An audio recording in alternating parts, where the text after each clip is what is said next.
Salam sejahtera, lagi berita pemain warisan Grade A Harimau Malaya. Sekeping foto calon pemain warisan Harimau Malaya, Immanuel Machuca bersama jersey Malaysia telah tular di media sosial.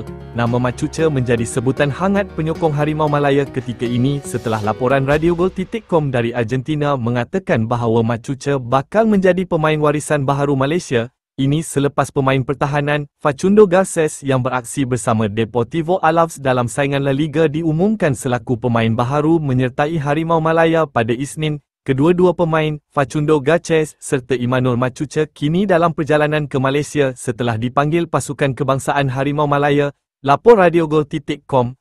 Walau bagaimanapun, sekeping gambar telah tular pada awal pagi Selasa yang menyaksikan kelibat wajah Immanuel Machuca yang berseragam baju skuad kebangsaan Malaysia lengkap. Gambar yang dimuat naik oleh wartawan dari Argentina, Maxi Ertola di laman X itu mendapat perhatian peminat bola sepak tempatan dan telah dikongsikan di beberapa platform media sosial lain.